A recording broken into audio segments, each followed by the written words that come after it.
Empowered Together would like to advise that the following content includes discussion of sexual assault and abuse. If you're affected by the content of this video, please stop watching and contact the most appropriate service for you that are listed below.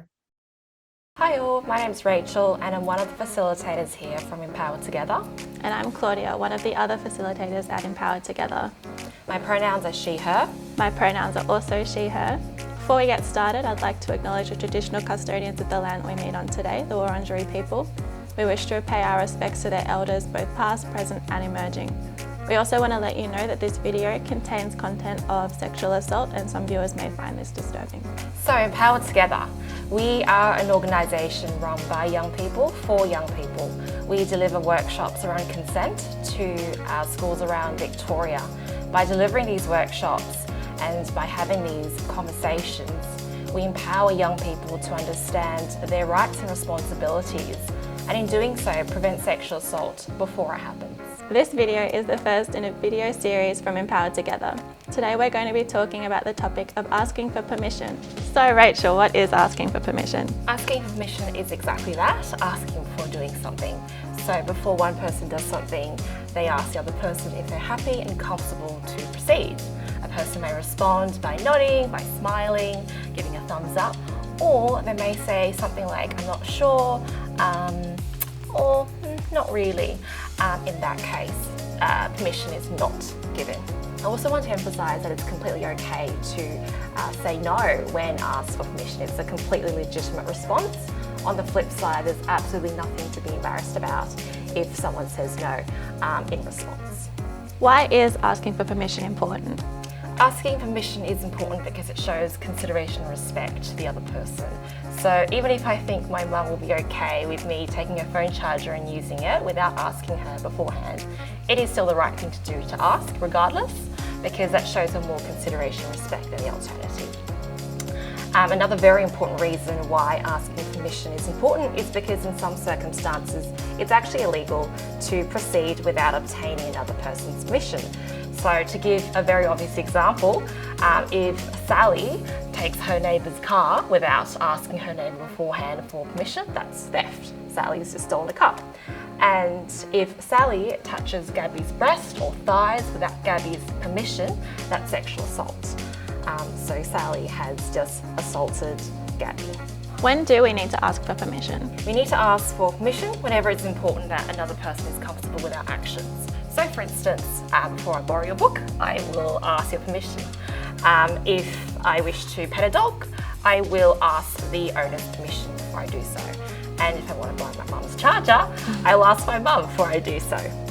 When it comes to sex, asking for permission is super important, not only at the very start, so before we get started, before we do anything, but also as we go along. It's super important to keep checking in with our partner and asking, are you okay? Are you comfortable? Would you like me to proceed? Can you tell us a little bit more about that last part you just spoke about? So to illustrate this point, I'll give an example. So say Sam and Alex are in a classroom together. So in this example, Sam uses they, them pronouns and Alex uses she, her pronouns. Sam sees that Alex has a spare textbook and Sam, because they're in a hurry, has forgotten to bring their textbook to class. Sam says, hey Alex, can I borrow your spare textbook to look over for this class? And Alex says, yeah, sure, no worries, go ahead. So Sam takes the textbook and reads it for a little while. And then they think, well, you know, it's Alex's spare book. I'm sure Alex won't mind if I make a few notes here and there, if I highlight, if I annotate. Alex sees that and gets quite upset. And Alex gets upset because at the very start of the class, Sam only asks for permission to look at the book, not to mark it in any way.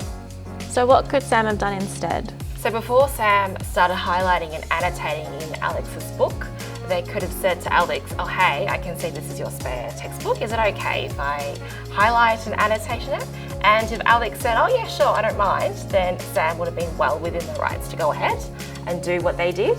But if Alex was hesitant and said, you know, I'm not too sure, it's an expensive book, then Sam should not have gone ahead. So what does that look like in the context of sex? So in the context of sex, if we ask our partner for permission for kissing, then that permission extends to kissing only. If we want to go any further, say we want to do oral, then we need to check in with our partner and ask for permission before going ahead and doing oral. So before taking that next step, ask.